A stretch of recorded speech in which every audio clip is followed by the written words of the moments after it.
guys. But honestly, you guys ready for a headliner? Yeah.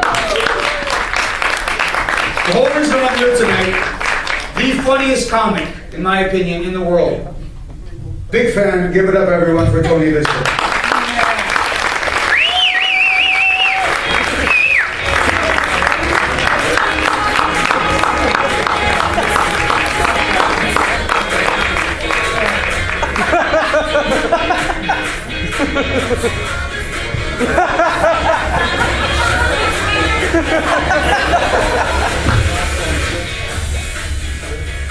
I don't even. What is that song? Can we hear a hand for the other comics in the song? I want you to know that I have taught a workshop in this city for 15 years, and one of the greatest joys for me is not getting a big laugh myself, but seeing someone who came to me for the very first time, kind of scared, not sure how it's going to go, do these workshops, and actually become better than me. I haven't seen it yet. I keep happening, maybe this one, he kind of flamed out around year 6. He fucked up, he met a girl, got married, got a good job. His career is over. I think Jonathan Gregory is the best comic, undeniably, in Arizona. Everybody I think is good, but Jonathan Gregory is the best comic in Arizona. He won't leave Arizona. And if he did, he might be the funniest comic in Utah. He would definitely be the funniest comic in Utah. Matter of fact, any of you, if you just drive to Utah, go to a rest stop and tell a dick joke to a homeless guy, you will be the funniest comic in Utah. If you go to San Francisco and tell a joke with a punchline, you'll be the funniest comic in San Francisco. If you tell a joke not wearing a dress in San Francisco, you will be odd. You'll be weird. So it's good to be here, man. Like I said, I've been doing this 31 years. I wrote a bunch of new jokes for tonight, and I figured that I would let those guys be funny, and I would try new stuff. And I'm kind of in a weird place right now. It's tomorrow. It's actually tomorrow is my 61st, just to clear up, is the numerically challenged sort of comic. Like except for Alden, like they're all that much goddamn younger than me, and I have a job and a wife and a house, and that's anyway. So.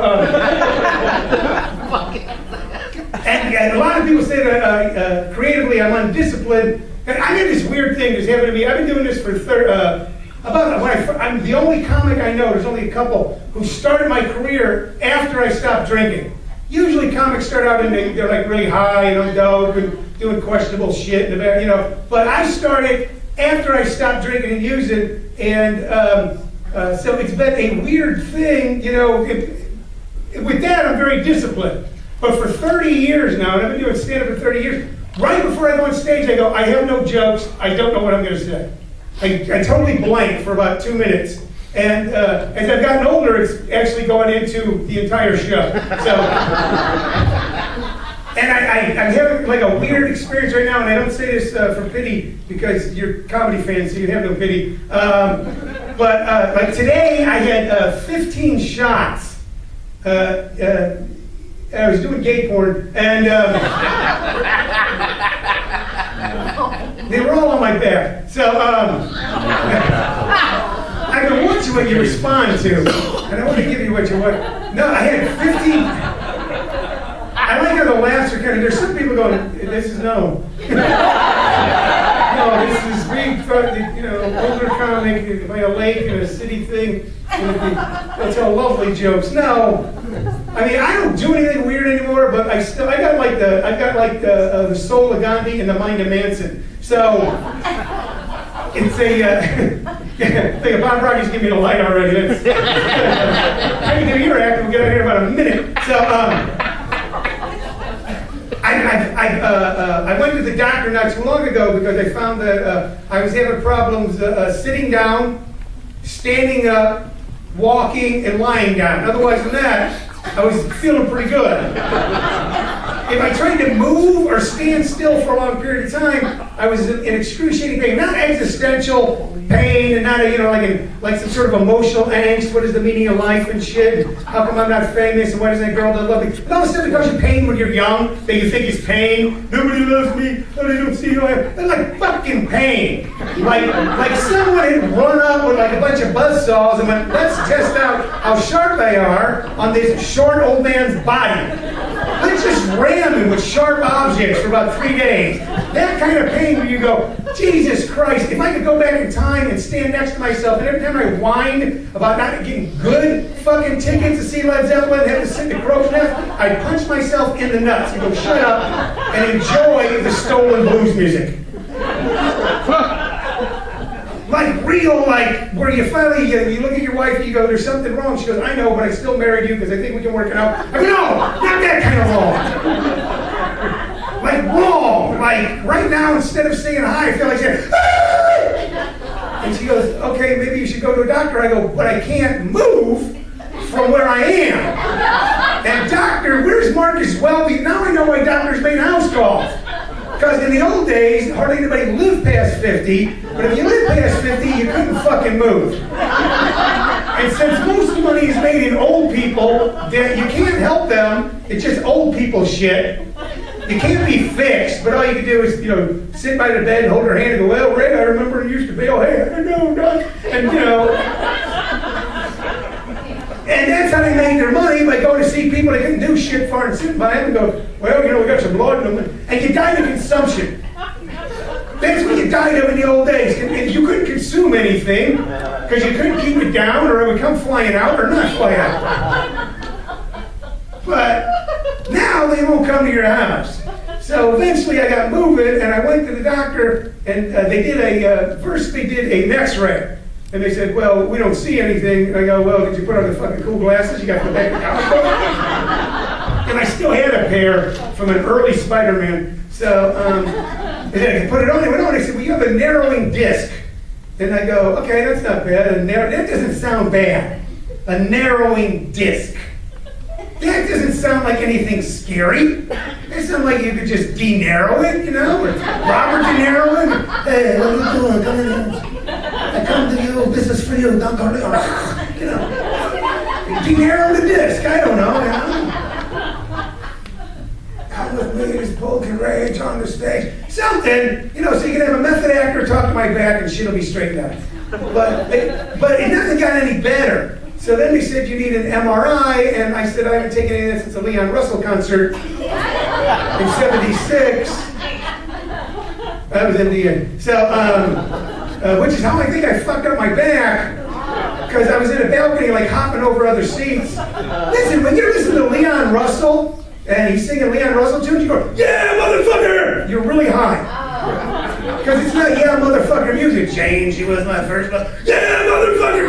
You've got a drug problem. Go to like a Mumford & Sons concert, if you go, woo! You have a fucking drug problem. And you don't need an intervention for your family. You're just hurting your father and I. You don't need that shit. Go see Adele if you go, mother, yeah! If you lift up your shirt and shit at an Adele concert, you have a drug problem. He might have a drug problem. We're not going there. I almost realized what I was doing there. He might have a drug problem. So, anyway, they give you an MRI. Now, I don't know how many of you had an MRI, but I thought it was a lot of fun. Which tells you a little something. Here's all you need to know about me. I started going to physical therapy, and there's 3 things they do. They have you do little tiny exercises that hurt more than lifting 300 pounds at a bench press. Little tiny, they go, well, just move your leg like this, and you go, woo! Woo! When you're sitting there just a couple years ago, yeah, put some more on, yeah! You go, you need to tighten up that core. I'm trying to explain to them, go from here up here, I'm fine. But from here down here, from like here to here, shit's going south. This part's going south faster than Donald Trump's poll numbers. They're going down. They're like a rock. They're going down cheaper than Soda Bob Rocky dated on Van Buren Avenue. They are going down. They are going down faster than Bob Rocky on Van Buren Avenue. Because he needed that money to get that business going. So from about here to here, not here, this is okay. This, one time, because I'm what I am is I'm a lazy hypochondriac, which means every day I wake up, I'm quite sure that I have a deadly disease, but I won't do anything about it. I wake up and go, I have cancer of everything. Oh, fuck, I better go to Starbucks. And the whole day I'm walking around miserable going, I'm going to die by the end of the day. Seriously, I'm a hypochondriac, I won't do shit about it. But at one point, I was positive I was going to have a heart attack. For no reason. I think what was happening is I was having a good day. I was happy for a few minutes, and my brain went,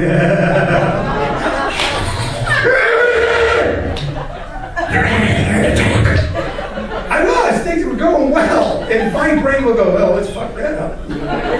Now, fortunately, I'm old enough that I just fuck it up in my head. I don't go out and do something.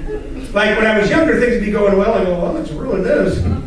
Let's ruin this healthy part of our life. Let's ruin this relationship. Let's ruin this job. Let's see if I can fucking get her to leave me, lose my job, and hurt myself, all between 10 and 12 on a Saturday night. By God, I can. And I would fuck things, and then I go, oh man, just, what is nobody loves me, don't fucking understand me, I'm an artist, motherfucker. Are you gonna snort that line? So, no you're not.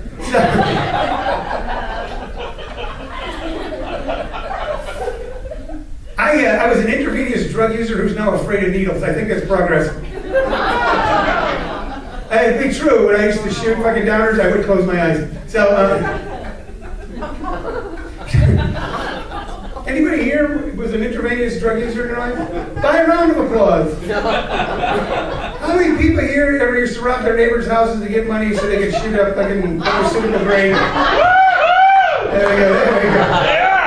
How many people here actually had a dude walk in her trailer with his girlfriend and said he would sell her, trade her for fucking 3 ounces of Dilaudid, and you did it? By a round of applause. In 1973, well, listen to the Steelers wheel. By applause. How many people was the Steelers wheel and go, damn it, I need to go out and fuck somebody up? By a round of applause. How many people was the stuck in the middle with you and it made you homicidal? By a round of applause. You are really messed up. You're here with Russell Salt. I know everything I need to know about you. You can see a Freudian therapist and go, it's not your mother or your father, it's an alien. I would love to spend a lot of time talking to you, but I'm a little busy right now. Where was I? Ah! So I go to get the MRI, and I enjoy it. Here's all you need to know about it. Here's what I get to. I go to physical therapy to do 3 things. They have you do exercises, okay? They have you do exercises, they massage you, and they put a TENS unit on you. By applause, how many people know what a TENS unit is? By applause. I knew what they were, but I thought they were for some other shit. You put them in a certain spot, you don't need to go out. Yeah! Yeah! It's a lot of fun. You put on an old episode of Charlie's Angel, put a TENS unit in the right spot, you got a weekend. Yeah! That's what I thought they were for. That's how they were introduced to me. You can't, it's my culture. It's like a kid growing up in the ghetto, man. You can't blame me for selling drugs. You can't blame me for putting a TENS unit on my genitals. It's how they were introduced. Yeah! My mother was very naive. She bought a vibrator and actually used it to massage her face. So, I remember we'd be watching Dean Martin and I go, what? It's good for the face. They say, I don't get it. It's not really working. I, on the other hand, figured out shit way too quick. I remember my father gave me the talk about, you know what happens if you have sex with a girl, you know how to knock, I go, yeah, do you know where I can get a paternity lawyer? So, anyway, I'm at the physical therapist, and they exercises, massage, electrocute you. Exercises, massage, electrocute you. They would give me the massage, and I could not get off of the table because I was in excruciating pain. They put the TENS unit on my back, and I was ready to dance like fucking Fred Astaire. That's all you need to know about me. Nice, gentle, helpful stuff. causes me intense pain, you electrocute me, and I will love you. But, yeah, you know what? It's a way to live, okay? You should try it. Also, I'll lend you my TENS unit. I think it'll help your marriage. Or whatever this is. I don't know what the fuck I got going here. By the end of the night, it's like Cinderella, like slippers when she goes home. But, Oh my God. so, sit down, Rachel. I'm not fucking done.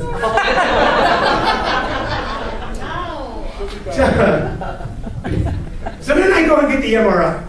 And if you never had one, what they do is they make you lay down, which is, it's not too hard to give me, lay down. Okay. And then they put you in this little tube, which is kind of cool because I feel like I'm in like 2001. I always pretend like I'm in a movie. That's what keeps me from going insane when my life's boring. When I go to like Walmart, I'm not at Walmart. I'm actually like a member of Starsky and Hutch trying to catch a fucking killer at the other end of Walmart. And I'm like, cut through coke. And I got a song with them. And I go, dun, dun, dun, dun, dun. My wife goes, what are you doing? I go, I'm going over to look at shorts. She goes, you're doing it serpentine to the ladies' underwear. But it keeps me from going insane. Okay. So I'm laying there, and it's pretty cool. I go, this is like a New York apartment in the 80s. Right? And then this little noise starts going like, I go, oh, this is like electronic dance music. And I start putting like a bass tune to it. I go, boom, boom, boom, boom, boom. The ladies go, we're almost done. I go, take your time, we're dancing in here. Play some Duran Duran, goddammit. Girls on film. So I get out of there. They pull me out, they wheel me out, you know, and I said, and then they go, well, we'll send this to your doctor. So I go see my doctor, and I go, well, what's wrong with me? And he goes, well, you know, you're kind of an asshole. But I don't know, what is wrong with me? And he goes, well, you have a problem in your lumbar. This is my lumbar. Yeah, I says, you mean like there's wood? What are you, I don't understand I don't science, I can mix chemicals all goddamn day, but I flunked science, so what? And he goes, well, the lower part of your spine, there's problems from L1 through L5. And I go, well, how many lumbars are there? And he goes, well, there's 5. Yeah, I got all yours. You know what? You catch on quick for someone who doesn't really catch on. So, you know why you're here. So L1 through 5, I have problems with. You know. So, and I go, well, what have I got? And they go, well, you've got narrowing discs, and you have arthritis, and you have a node. And they still won't tell me what the node is. I go, what's the node? They go, well, we'll let another doctor tell you. I go, how many fucking copays do you people want? I'm saying no to the node. Just say no. And I go, how do you fix it? They go, well, surgery. I go, well, let's do surgery. They go, well, no. And I go, why not? They go, you got all this other shit you got to do for surgery. I go, does it fix it? They go, no. But this is how it's done. I says, am I talking to the federal government or a doctor? Then I have to go through a bunch of useless shit to get to the useful stuff. They said, yeah. They said, basically, you have to keep coming to physical therapy and get shot with bigger and bigger needles until we can't fit a needle in you anymore. And then we'll go in and we'll take some shit out. And it might work and it might not. And I said, this sounds like my act. The first time I hurt my back, I got plenty. Listen, if you want bad jokes, I got the fucking bad jokes. Nobody else. As a comic, you're always trying to beat other comics to the punch on things, but I'm realizing that the way I'm beating people to punch is by falling apart more quickly than other comics. So to go, man, and I'll tell you how sick comics are. There's a comic right now, one of the comics in the back of the room going, fuck, I wish my back would have fucked up. And I have all these good back jokes. You know what? It's like working with a prop or something, man. He's up there, sure, he's got a bad back, as we talked about. You can't have any cool fucking jokes about like Pokemon or airlines or you know, it's like he's kind of hacky, man. If everybody had bad back, that's how sick comics' minds are. Comics have sick minds. They're good people with sick minds. I'll tell you what, how sick they are. This is a joke I wrote a long time ago. A guy was writing a relationship book, and he asked for jokes for her. And this is the one joke I wrote for his book that he used, okay? And this is the joke. This shows you a comic's mind. And every comic in this room will think this is funny. They won't laugh. They're going, I fucking know. If I laugh at him, then that means he's funnier than me, and then I can't accept that in life. No one can be funnier than me. People just don't know how fucking funny I am. Well, one of these days they'll all see that I'm great. If I laugh at him, the noise might fucking get people's ears, and they won't hear how fucking great. Anyway, here's the joke about sexual sickness. You ever thought you were sexually sick, Kendall? Okay, yeah, okay. So,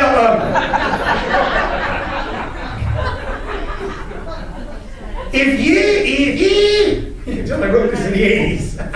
If you have a wife and a mistress, and if while you're with your wife, you fantasize about your mistress, it might be wrong, but it's not sick. But if while you're with your mistress, you fantasize about your wife, you're just asking for a miserable goddamn life. Around the time I wrote that joke, my back went out. It was probably, this God punishing me. God says, you know what, if you think like that, you're a nasty boy. Nasty boy. Miss Tony, if you're nasty. I only got through 2 of these fucking jokes, by the way, Ernie, in 20 years. I've actually got 11 jokes here, but I've only gotten through 2. And it's guys, you know what, I'm having a good time. But there's a certain point where you no longer have a good time. It's like, do you remember what age you were when having sex for 3 hours became a bad idea? Remember when having sex all night? Remember, that's when they write songs about all night long, over and over again. Nobody goes, a half hour and we're out. Let's just try not to miss the Law and Order. On the Lifetime channel, 3 minutes of commercials. I think we can pull it off between each blump blump. If you're timing your sexual activity between, then you're old. If by the time, like an order goes to commercial, you go, all right, see, I think I can come before I hear. And by the way, if the person you're with is thinking that's a good idea, that tells you a lot. It's not like, you know what, you don't care about me watching TV. Go, I want to see the goddamn show too. What's that? Well, you've been married for 20 years. You've been married for 20 years? Have you been married to Russell for 20 years? No, I've been. You know, now, this, by the way, this is my friend Russell Salt, and he wrote a book about relationships, very funny, and you should write a new one and dedicate it to God. Quit while you're a fucking head.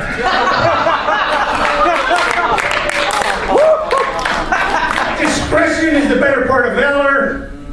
You're like Trump, you can't shut up. Do you think, you know, I get pretty nasty. I can't help myself on Facebook with people that post dumb stuff about or what I think is dumb stuff. Maybe what I think is dumb stuff, I don't know. But I think, like most of you, I think I'm right and other people are wrong, and then I torture people about it. But I'm watching Donald Trump the other day, and I was trying to figure out because I listen to people talk for a living and then try to help them maximize that. I truly do that, and it's a lot of fun. I have a stand-up comedy workshop, but part of it is going, how can I make it so people will listen to this guy, even if he's like reading a magazine, that he'll be interesting. That's part of what I try to do. So I watch all kinds of speeches all the time and try to figure it out. So at first I listen to Trump and I go, well, he's speaking at a 3rd grade level. I go, that's kind of rude. Then I read a report that he's not. He's speaking at a 4th grade level. Seriously, he speaks the way you talk to a 4th grader. It's going to be really good. Really good. If you behave, you're going to get ice cream, and it'll be the greatest ice cream. But you got to be good. You got to be really, really good. And not just today ice cream, because I'm really, really rich. I can get you ice cream, anytime. Because I can make ice cream for you. Not even, we're going to bring the jobs back for you. Bring the jobs back. Ice cream factories. It'll sell because my beautiful daughter Ivanka, and my beautiful wife, Melanie, melanoma will be on the ice. They'll be on the ice cream in low, like mommy, saying, "Eat this." It's not that he is dumb, and it's not that he thinks that the people who listen to him are dumb, but he knows he does a logic thing. Not all people who like me will be dumb. Some people who like me will be dumb. I don't want the dumb people to not like me because they feel dumb. I don't want you. It's going to be great. You will understand.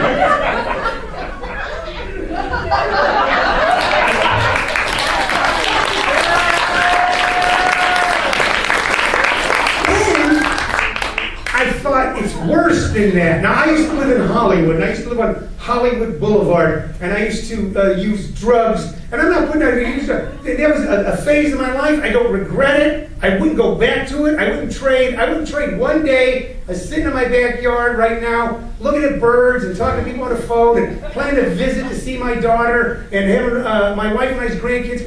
I wouldn't trade 1 minute of that for anything back then. But I had it back then. And one of the reasons that I'm okay with not having it back then is because I had a really fucking good back then. There is nothing in my life going, well, I guess I missed that. Because I didn't miss it. I made some of this shit up.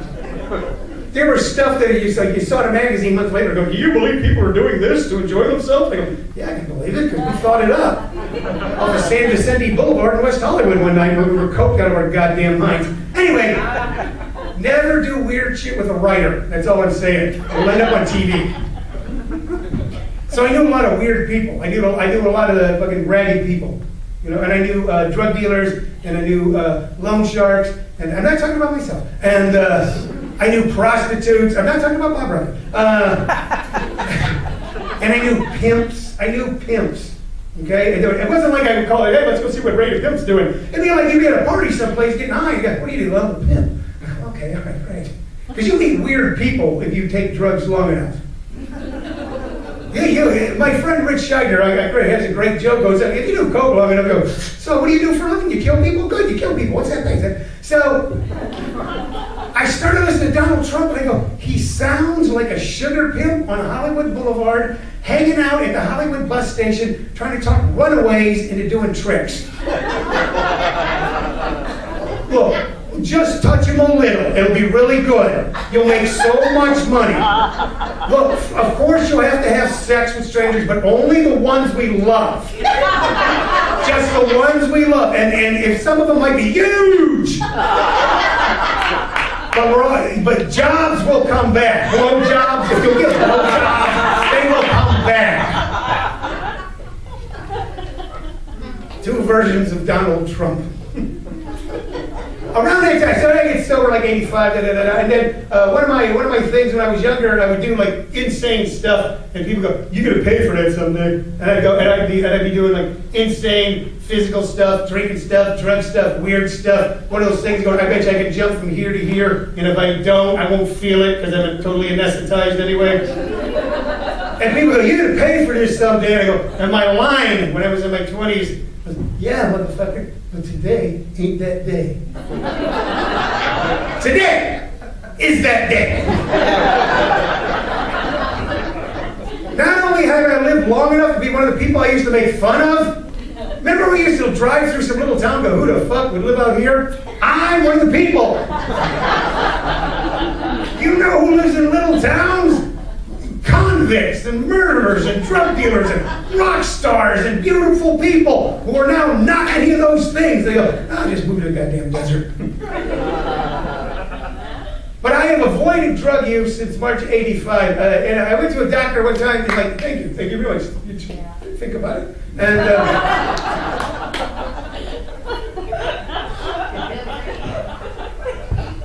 and you realize how insidious the pill industry is in America.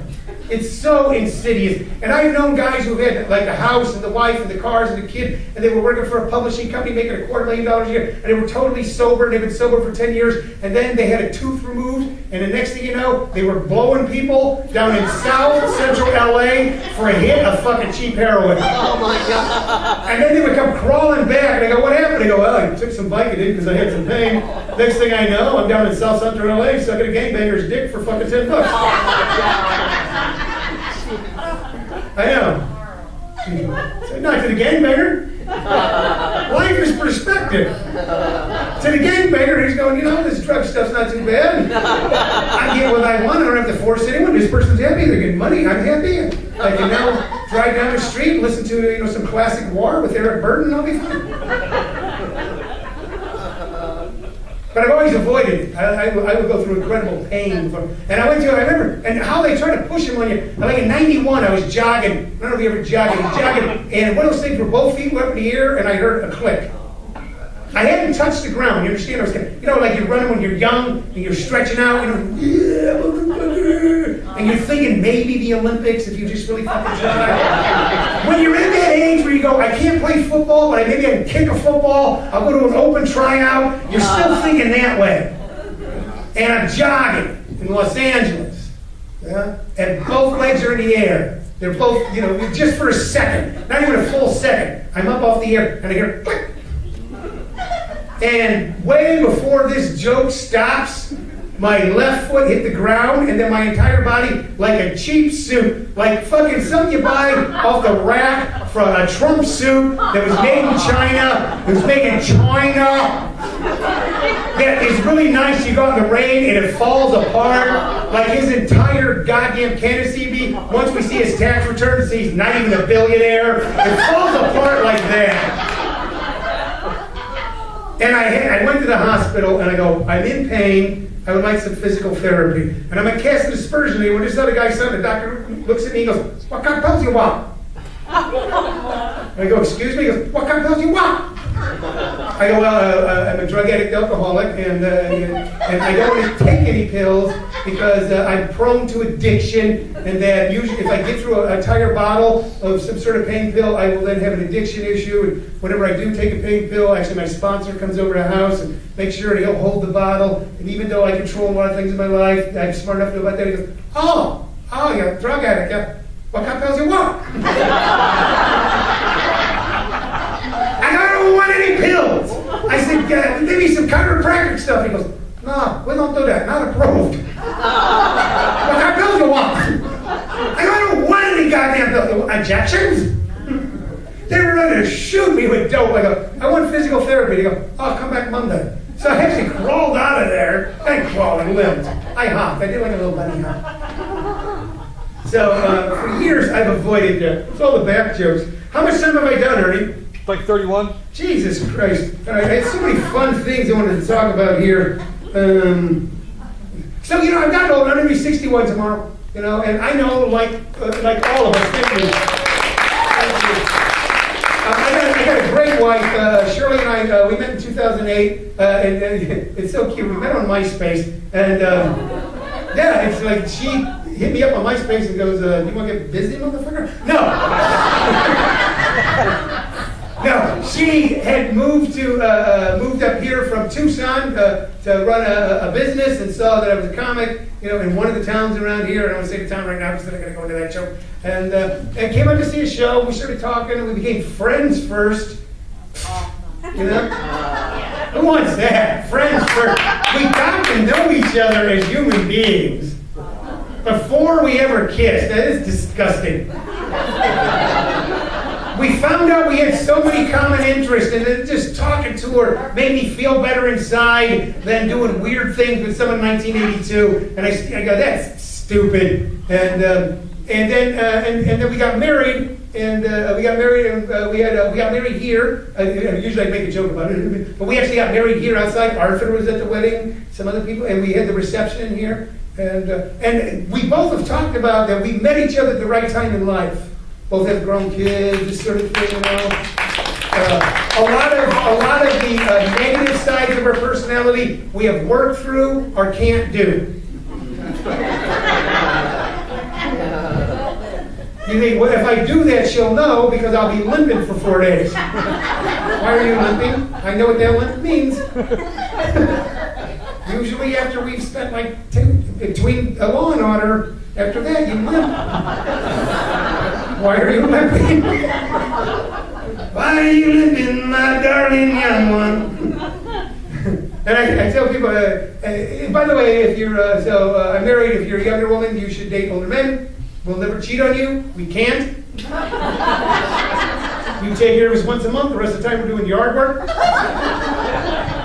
We don't lie to you. We say what we mean what we say. For instance, if I ever say to Shirley, hey, let's go to the other room and lay down. I mean,